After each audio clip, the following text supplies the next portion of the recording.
Artiste humoriste depuis près de 10 ans, il est aussi chanteur et titulaire d'une maîtrise en anglais. Auteur de la fameuse Histoire il y a 2 cas, il s'est révélé au grand public ivoirien et a même été reconnu comme révélation humoristique de l'année 2009 par une émission télévisée de la radio-télévision ivoirienne. Aujourd'hui, humoriste hors pair, il se distingue par ses blagues à caractère éducatif, mais aussi par son style vestimentaire très spécial, alliant paroles et gestes. Chers internautes, nous recevons aujourd'hui dans Modèle de réussite Monsieur Kra Kobenon Kouma Ignace, alias ambassadeur Aga Lawal.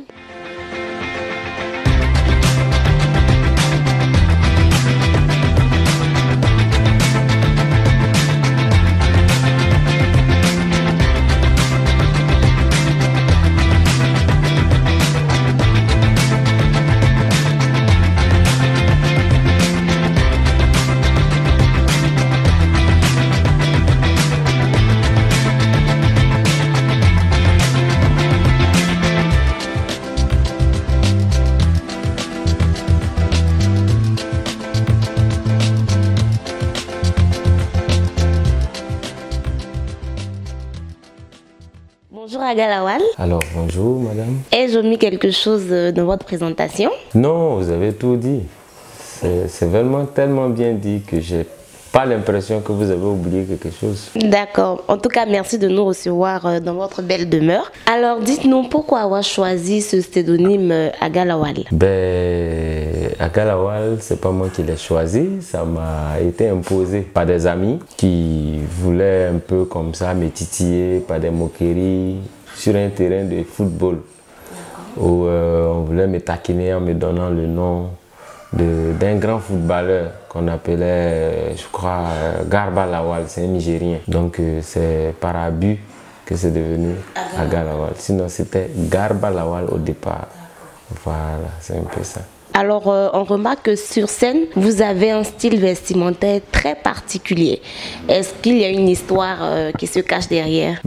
Comme vous avez remarqué, moi je suis un homme ordinaire. Vraiment, je suis très simple. Et je sais que tout de suite, quand on dit Aga Lawal, c'est vrai, le nom frappe, mais la personne reste trop commun. Donc, il fallait quelque chose pour se faire remarquer, pour se faire distinguer. Et puis on était en son temps dans une période où l'émission Dimanche Passion faisait vraiment fureur avec toutes les stars qu'on voyait chaque dimanche se défiler. Donc ils étaient des modèles pour moi en fait, où chacun cherchait un style vestimentaire assez particulier. Si vous vous revoyez encore dans le temps, quand vous regardez le rétroviseur, vous allez voir tout de suite Abbas avec un style qui portait des talons, des goudasses. Tu vois, Zongo et Tao, c'est pas ce style qu'ils ont aujourd'hui qu'ils avaient hier. Même le doyen Adama Daiko, il avait un style assez particulier. Donc, chacun se débrouillait pour avoir quelque chose d'assez distingué, d'assez remarquable. Et c'est comme ça que j'ai eu cette idée de style assez atypique que vous avez vu. Alors, Aga Lawal, aujourd'hui, vous êtes un humoriste de renom. Mais votre vie n'a pas toujours été heureuse. Je veux parler de ces années primaires où vous avez été malade, vous avez même failli être amputé du pied. Est-ce que vous pouvez nous parler de cette histoire?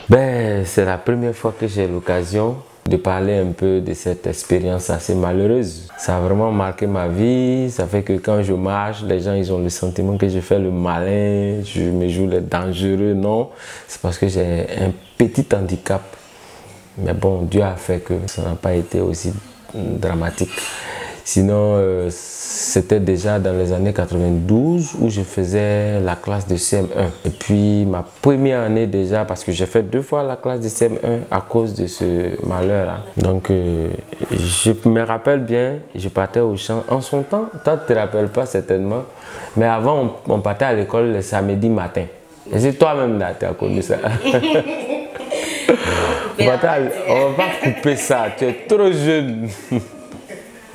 On partait à l'école le samedi et l'après-midi, on ne partait pas à l'école. Et c'est comme ça qu'un après-midi de samedi, je devais aller aider une de mes tantes au champ. Et puis, au retour du champ, j'avais un problème de pied. Je pensais que c'était foulu. Et donc, avec la nuit, tout ça, je sentais que ça s'aggravait. Et puis, ça m'a vraiment bloqué. J'avais plus la possibilité de reprendre le cours de... Oui.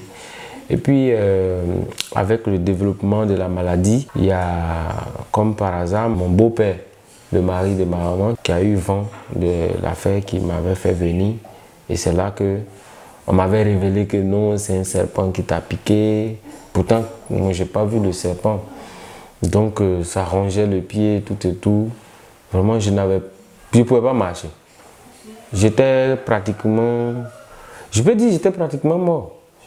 Parce que ça m'a tellement rongé au point où tu avais le sentiment que c'est ma silhouette qui était couchée, quoi. Et après, on avait décidé de faire appel à un médecin moderne qui était arrivé, qui a dit non mais écoute, il n'y a plus rien à faire. C'est mieux de l'envoyer en ville, dans un grand hôpital où on peut amputer le pied, c'est mieux. Sincèrement dit, ma première réaction c'était de dire, malgré ma faible force, je disais écoutez, je dis à ma vieille, maman, si c'est pour couper mon pied là, il est préférable que tu me laisses mourir. La vieille, elle est restée tétanisée. Elle n'a pas pu réagir. Elle avait commencé à couler les larmes. J'avais compris là son amour pour moi. Et elle a dit au médecin, fais ce que tu peux. S'il meurt, ce ne sera pas ta faute, mais ce sera Dieu. Donc on a essayé. Voilà moi aujourd'hui. Je suis assis. Aga Lawal, parlez-nous de votre vie familiale. Vous êtes marié, vous avez des enfants? Oui, j'ai des enfants, j'ai 2 enfants. J'ai ma fille qui est là, que vous avez vu tout à l'heure. J'ai un petit garçon qui a à peine 1 an et demi. Voilà, et puis je ne suis pas marié, mais je ne suis pas seul. Voilà. Comme je ne suis pas encore allé devant le maire, ce n'est pas bon d'exposer enfant des gens. Il y a trop de sorciers au village. Les gens vont croire qu'elle a réussi, ils vont commencer à faire leurs médicaments là, et puis chaque fois on va projeter le mariage, ça sera reporté. Donc c'est bon. Il ne faut pas dire non de quelqu'un ici pour lui créer des problèmes. Sinon, je ne suis pas seul, mais je ne suis pas marié. Voilà. D'accord. Donc Aga Lawal, il est père de 2 enfants. Oui. Et c'est pas un cœur à prendre. On le retient. Tous les cœurs sont à prendre, mais moi mon cœur n'est pas à prendre. Voilà. Parlez-nous de votre parcours scolaire. Je suis comme tout bon enfant, je suis parti à l'école, je n'ai pas fait jardin. Parce que nous, dans notre village, il n'y a pas de jardin. Jardin, c'est là où on plante fleurs, on plante tomates, c'est ce qu'on disait jardin. Sinon, nous ne savions pas que jardin, là même, c'est école. Nous pensions que c'était champ, plantation, c'est ça qu'on appelait jardin. C'est quand je suis arrivé à Abidjan qu'il y a que jardin, là, c'est autre chose. Voilà. Donc, je n'ai pas fait jardin et j'ai fait l'école primaire en 88, 89 ou 87, 88, un truc comme ça. Et puis après ça, d'abord je ne comprenais pas français quand ils partaient à l'école. Ça, il faut le dire. Oui, oui. Ceux qui ont fait école primaire au village, là, ils savent de quoi ils parlent. Parce que c'est chez nous, là, on t'empêchait de parler de ton ethnie à l'école. Donc on faisait les croquis, les squelettes des animaux, les têtes, voilà. On appelait ça symbole. Nous, on portait ça. Quand on te dit symbole, c'est-à-dire que tu as parlé ton ethnie en classe ou bien dans la cour de l'école et on te porte ça, c'est une punition pour toi. C'est nous là, on a vécu ça. Vraiment, on a souffert. On était obligé on était devenus comme des détectives privés, on se promenait pour savoir qui a appelé son ethnie. Puis tu t'as dit, monsieur, Elisabeth a parlé de son ethnie. Et puis on te porte la tête de l'animal. Donc nous on a fait ça, c'était il y a longtemps de cela. Et ça nous a forcé à parler le français. Et puis après, j'ai eu mon entrée en 6e. Normalement, je devais être à Bondoukou, puisque mon village déjà c'était Pinda Boroko. Et quand j'ai eu mon entrée en 6e à Apimadou, dans un autre village, on devait m'orienter et on m'a omis. Quand on m'a omis, après les démarches et autres, j'ai un oncle qui est décédé aujourd'hui par son âme, Lambert, mon tonton Lambert, qui a demandé qu'on m'envoie dans son lieu de résidence qui est Grand Laou. Et c'est comme ça que je suis arrivé à Grand Laou en 6e. Je suis même arrivé en retard. Les gens avaient fait le premier trimestre et puis après je suis parti les rattraper, mais j'étais fort, hein. Ils savent de quoi je parle, j'étais fort, hein. Premier, j'ai tué.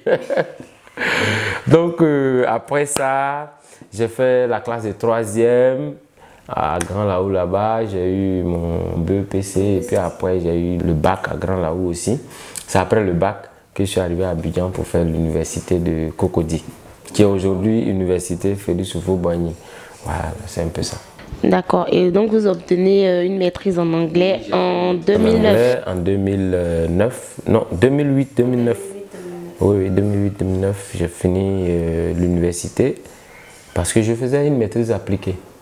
Voilà, donc c'est les maîtrises où on compose sur table. On n'a pas besoin de se fatiguer à les histoires de recherche. C'est un coup KO. Tu vas, tu fais ton truc et puis tu te casses. Tu n'es pas le seul là-bas. Parapluie, nous, on n'a pas connu ça. Voilà, et puis après, je suis allé m'inscrire à l'INADES pour faire un Master 2 en gestion des conflits et paix. Parce qu'il y a trop de problèmes dans le monde. Alors, après ce parcours bien détaillé, on constate que vous n'avez pas suivi de formation de théâtre, ni même côtoyé d'école de théâtre. Alors, comment vous avez fait pour vous démarquer dans ce monde-là? Non, mais si tu dis que je n'ai pas côtoyé, suivi des cours de théâtre, je suis d'accord avec toi. Mais côtoyer école de théâtre, là, je ne suis pas tout à fait d'accord. Parce que moi, je passais tout le temps devant l'INSAC. C'est là où on forme les acteurs. Je côtoyais l'entrée de... Non, mais en fait, pour être sérieux, j'avais voulu, après mon bac, sur conseil, intégrer l'INSAC. Et je suis parti me renseigner. Moi, je voulais faire l'université, je voulais faire le campus et l'INSAC à la fois. Mais j'ai vu que la formation de l'INSAC, c'était très rigoureux, c'était compliqué, c'était dur. Il fallait vraiment être assidu, ponctuel, tout ça. Or, moi, je suis quelqu'un, je suis très libre dans la tête. Déjà, la fac était un peu facile à gérer. Donc, en plus de cela, il fallait aussi faire les gombos entre griffes. Bon, je me suis dit que si je dois faire la fac, l'INSAC, et puis faire les activités pour survivre, ça allait être difficile. J'ai décidé de me concentrer sur la fac. Et donc c'est comme ça que... Et je ne suis pas le seul qui n'ait pas fait de formation et puis revenu dans un domaine professionnel. Je sais que Kofi Olomide, c'est quelqu'un qui a fait de grandes études, mais après ses études, il faisait maths, un truc, quelqu'un qui a eu bac C, qui se retrouve pour faire la musique. Il n'y a pas de rapport. Mais comme on le dit, l'homme propose, Dieu dispose. Souvent, ce que tu décides, ce n'est pas ce que Dieu a prévu pour toi. Donc Dieu a décidé que moi, je fasse de l'humour. Je ne veux pas insulter Dieu entre griffes en me dérobant. J'ai décidé de m'engager pour me mettre à la disposition de Dieu dans cette voie-là pour qu'il puisse m'utiliser entièrement. Parce que quand on m'utilise, on gagne l'argent dedans. Donc vraiment Dieu, envoie encore onction. D'accord, nous savons aussi très créatif et cultivé de par vos blagues.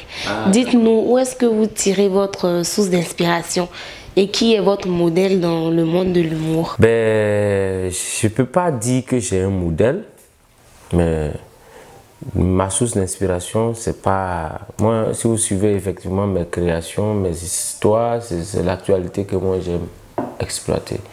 Aussi national comme international. Moi, tout m'inspire. Parce que moi, je fais partie, ça n'engage que moi, de ces gens d'humoristes-là qui ne veut pas être comme un plaisantin. Des gens qui viennent juste faire rire les gens pour faire rire. Moi, je veux être différent, hein, à la lumière de, je le dis, Adam Daiko, pour la Côte d'Ivoire, hein, bien sûr. Et puis, à l'extérieur du pays, on connaît bien d'autres, des internationaux comme les Jamel Debbouze, les Gad Elmaleh. C'est des gens que je connais personnellement, avec qui j'ai des contacts, on se côtoie. Bon, donc je vais dire que avec ces gens de rêve, avec ces gens de personnalité, tu ne peux pas redescendre encore dans les histoires des blagues, des SMS, de Facebook, machin, tout ça. Donc moi, je suis celui-là qui veut travailler dans la conscience des gens, qui veut toucher la responsabilité et aussi l'intelligence des gens. Donc c'est vrai, hein?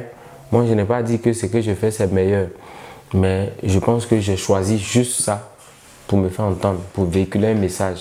Parce que nous, quand on partait à l'école, notre objectif c'était de permettre aux gens de vivre un monde meilleur. par nos propos, par nos engagements, permettre aux gens d'avoir un autre genre de niveau de vivre.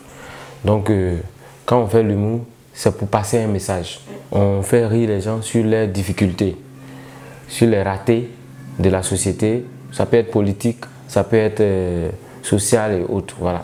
Donc, c'est un peu ça, quoi. Voilà comment je m'inspire. Moi, j'aime beaucoup attraper l'actualité. Quand on dit il y a quelque chose qui fait le buzz, comme on le dit en griffe, moi, je cherche tout de suite quelque chose qui peut aller avec pour dédramatiser, en fait. Mais au-delà, permettre aux gens de prendre conscience et puis faire mieux. Quel souvenir vous gardez du comité universitaire d'action culturelle de l'université d'Abidjan? Ah oui, je vois. C'est le CUAC. Oui. Ouais, non mais vraiment le CUAC, ils m'ont beaucoup sauvé. Hein. Parce que j'étais arrivé au CUAC quand j'étais vraiment dans des difficultés. Parce que j'étais à Yopougon, un de mes tontons, il y avait des problèmes avec eux, il fallait que je quitte le quartier. Maintenant, comment faire?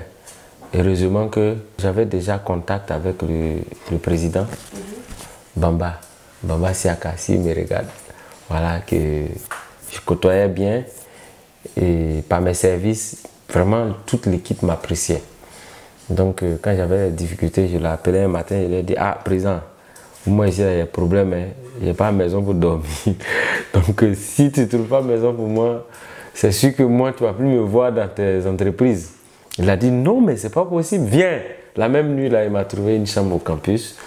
Pas qu'il a arraché une chambre à un étudiant pour me donner, mais on le sait, de façon formelle, les groupes d'associations qui officient sur le campus ont des quotas de chambres. Donc, c'est dans ces quotas-là qu'il a bien voulu me permettre d'avoir. Voilà. Et depuis lors, je me suis mis au service du CUAC. Je ne manquais pas aux activités. Enfin, c'est mon loyer payé, quoi. Voilà. Donc, j'ai beaucoup aimé et puis ça m'a formé. Ça m'a formé parce que ça m'a permis d'être toujours en activité et de tester aussi mes connaissances, mes blagues, mes sketchs, mes théâtres, mes créations. Donc quand j'avais des idées, d'abord c'était pour le CUAC que je faisais. Et quand c'est bon là-bas, je sais que ça allait prendre dehors. C'est comme ça. Donc j'ai dit merci au CUAC, puis merci au président Bamba, avec tous ceux qui étaient dans le CUAC en son temps, tous les amis et autres. Vraiment c'était une bonne école pour moi. Ouais. D'accord. De l'humour à la chanson, à Galawal. Bon. Quel rapport, quel lien? Moi, je ne suis pas chanteur. Je vous dis ça en même temps. J'ai fait de l'humour dans la chanson. C'est tout. Parce que pour moi, un artiste humoriste, c'est celui-là qui est capable de faire tout à la fois. Parce que l'humour qu'on fait souvent, vous voyez, on campe des rôles. Il y a des moments où je peux camper le rôle d'un chanteur. Moi, je ne suis pas un chanteur comme par exemple Joël, qui est un grand chanteur. Ça, je le respecte. C'est vraiment un chanteur, quand tu écoutes sa voix, tu lui demandes, mais tu fais quoi dans l'humour? Voilà. Mais il y a longtemps, il faisait humour. Il faisait chanson, il n'a jamais réussi là-bas. C'est dans l'humour qu'il a réussi. Donc, vraiment, chapeau à mon frère Joël. Je ne suis pas un chanteur comme Magnifique, qui lui est un grand chanteur. Quelqu'un qui a fait groupe de Zouglou. Ça n'a pas marché. Il a tapé poteau. Après ça, il était découragé, il est devenu vigile. Mais quand Dieu a dit, ton heure n'a pas sonné, là, tu vas tout faire, ça va pas marcher. Un matin, Dieu merci, le voilà aujourd'hui, il fait de l'humour et ça prend. Donc je reviens à moi pour dire, moi je ne suis pas un chanteur, moi je suis un humoriste. Et donc tout ce que je fais, c'est pour parodier un peu les mauvais chanteurs. Pour dire, de toute façon, vous chantez là-dessus, c'est comme ça, on chante vraiment. C'est que nous-mêmes, les mauvais chanteurs, on peut chanter aussi. C'est tout. Mais on dirait que ça plaît aux gens quand même. Mais conneries, j'ai fait la chanson là. Disons même, j'ai fait Afro Trap maintenant. Oui, j'ai fait Afro Trap. Il y a un nouveau son là. T'entends? Envie de manger, puis envie de manger.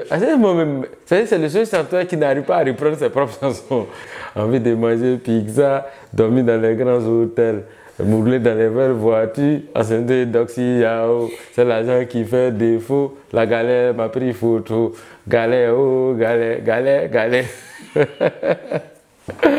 Voilà, c'est un peu ça quoi. Chanson, c'est pas difficile. Oh. Donc voilà, un peu tout. Je ne fais pas des chansons des Mewé et autres là. Et pour elle, c'est trop compliqué. Nous, on fait nos petites chansons ici, on fait gombo. C'est tout.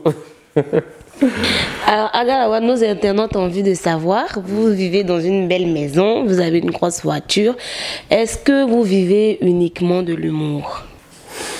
Oui, je vis uniquement de l'humour. Je ne fais pas autre chose que ça. C'est de ça que je vis. Je n'ai pas autre vie à part ça. Si on me voit avec voiture, c'est l'humour qui m'a donné. On m'a vu dans une maison, c'est grâce à l'humour. J'ai dit seulement Dieu merci.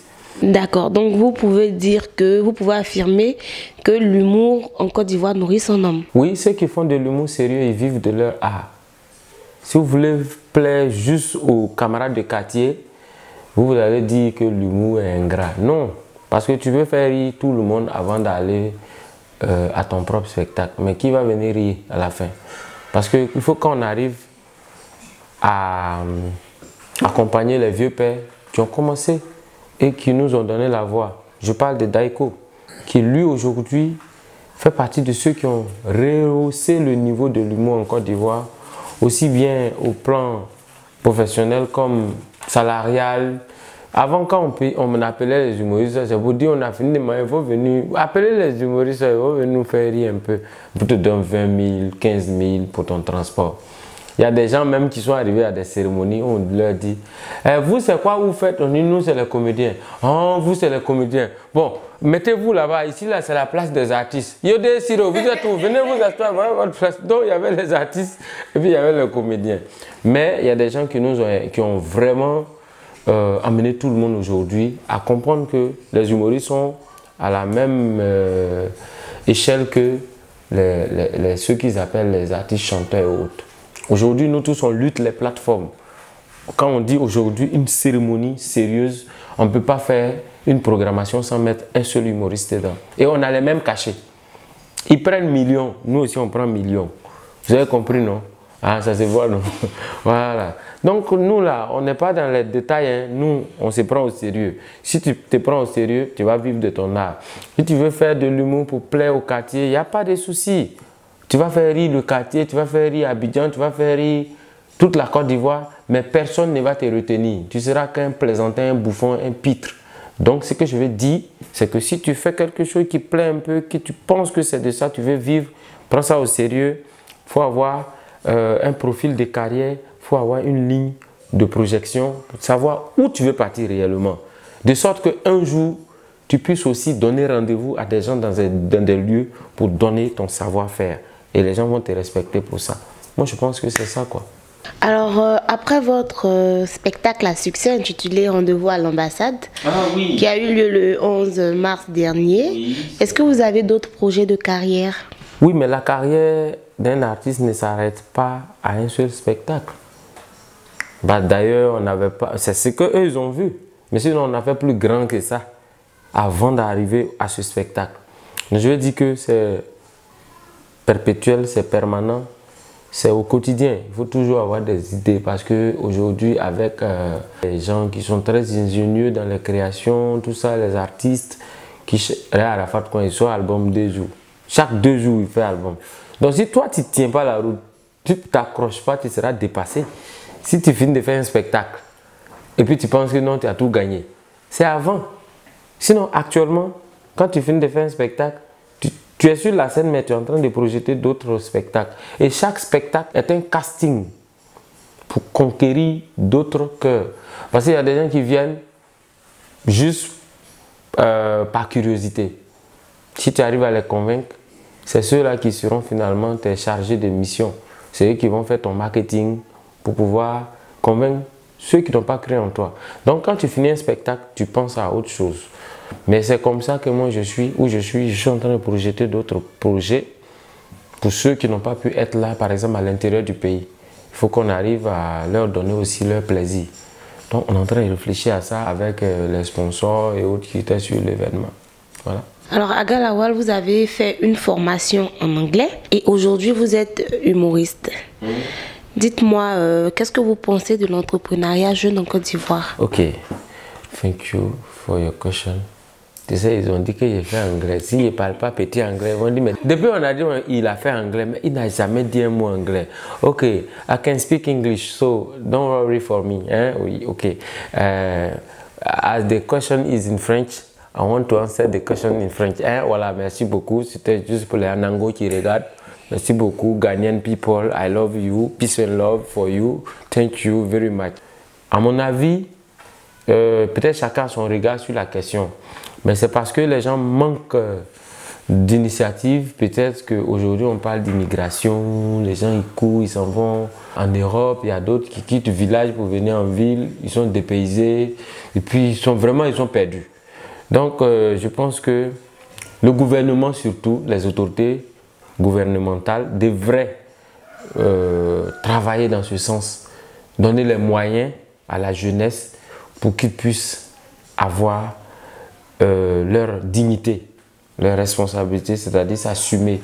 Et quand c'est comme ça, ils n'emmerdent plus les gens. Je prends une petite échelle. Quand tu vis avec tes frères, tes parents, chaque jour, ils vont venir te demander 1000 francs, 2000 francs. Tu leur reproches de ne pas s'assumer, de ne pas entreprendre. Ils sont là, ils tendent toujours la main. Mais je pense qu'ils ont envie, ils ont des idées, mais c'est les moyens peut-être qui manquent. Donc si tu leur donnes les moyens pour s'installer à leur propre compte, je pense que tu t'es libéré toi-même. Et tu vas avoir moins de problèmes à régler.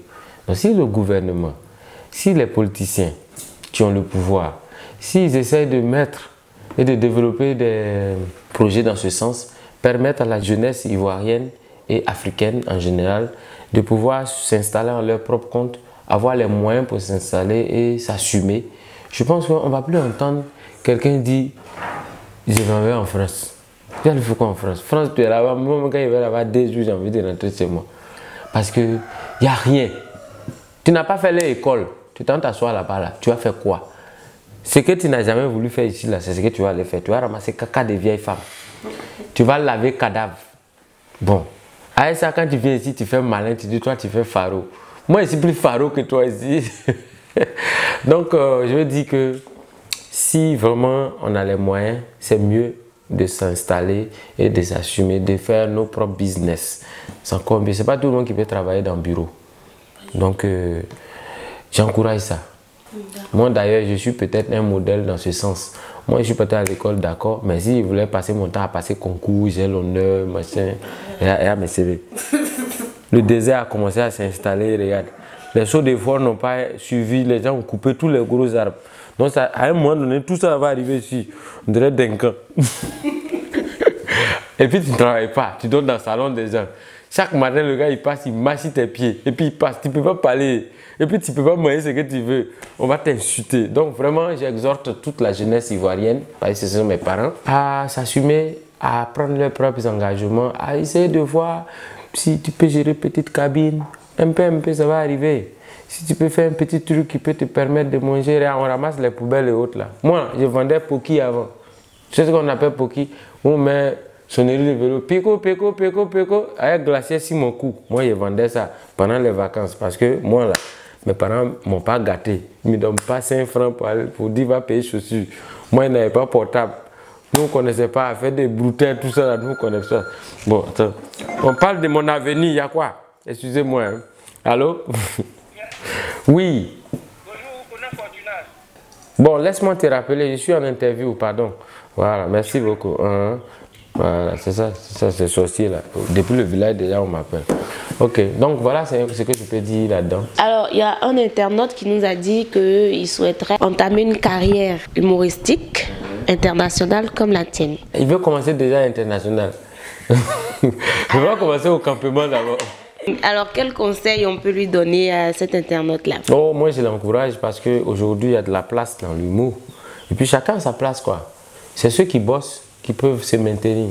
Sinon, quand tu commences, c'est bien, on te voit. Mais les gens viennent juste pour voir qu'est-ce qu'il vaut. Et après, on dit, oh, il ne vaut pas la peine. Donc, quand tu rentres dedans, il faut d'abord prendre conscience du milieu dans lequel tu rentres. C'est un milieu où on ne dort pas. Hein. Parce que quelqu'un qui raconte une blague aujourd'hui, demain, quand il vient pour te dire, j'ai une autre blague à te raconter, quand il commence le début, tu dis, oh, moi, j'ai déjà écouté ça. Non, tu ne dois pas dormir. Et tous les jours, les gens nous font les reproches. non, c'est les mêmes choses, vous racontez, c'est les mêmes choses, vous expliquez. Moi, je ne veux pas que, si lui il veut rentrer dedans, qu'il soit comme ceux-là. Et qu'il se prépare suffisamment avant de s'engager. Parce que vraiment, c'est compliqué. De loin, ça a l'air simple, mais c'est très profond. Et qu'il se prépare comment? Oh, je vais dire au niveau des atouts, au niveau des créations, au niveau des bagages. Je vais dire au niveau du talent. Il faut qu'il soit prêt.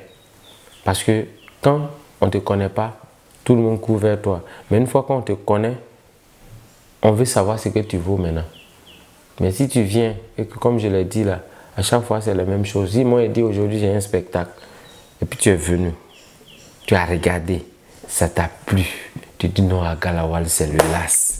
D'après les jeunes, c'est le las. Il est fort. Demain quand il dit j'ai un spectacle encore, tu te lèves parce que ça t'a plu la première fois. La première fois qu'il t'a plu là, c'est pas pour ça que tu viens. Hein. Tu viens, ça t'a plu, mais tu veux attendre autre chose.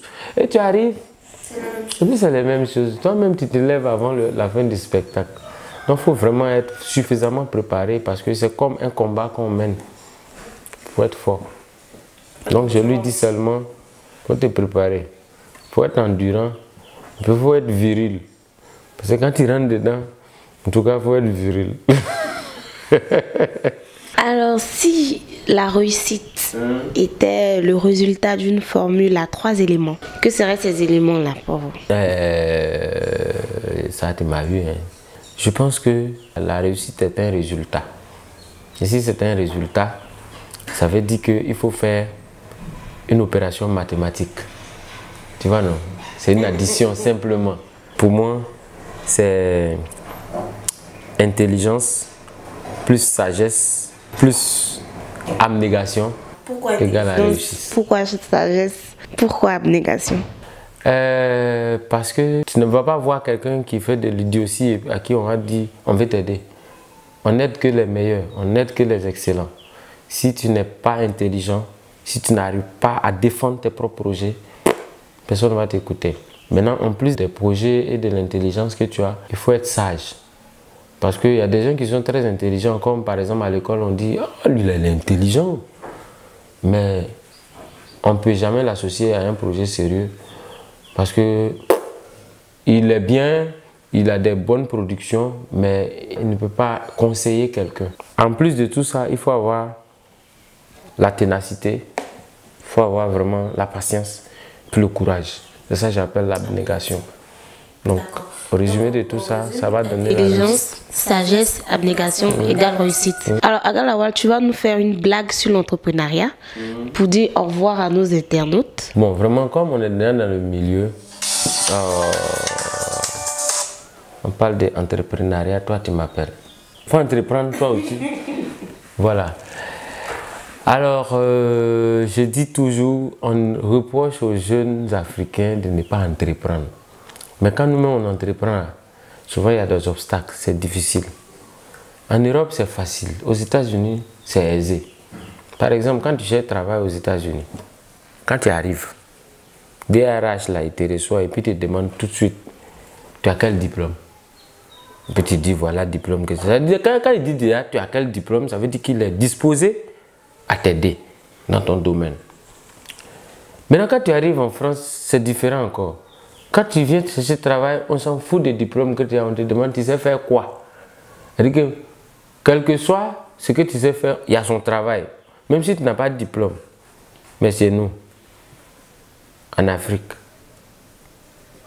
Côte d'Ivoire, chez nous, quand tu arrives déjà, on te demande, tu viens de la part de qui?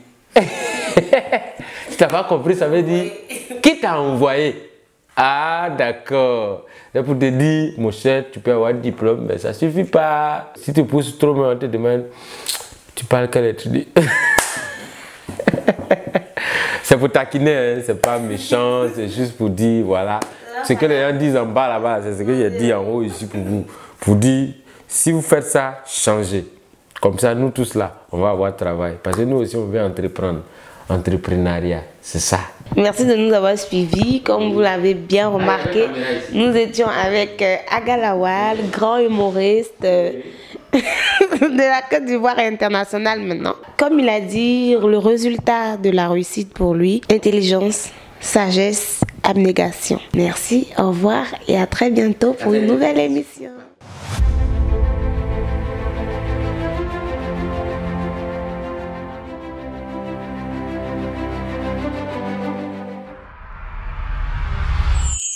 Magic Builder, notre souci, votre bien-être.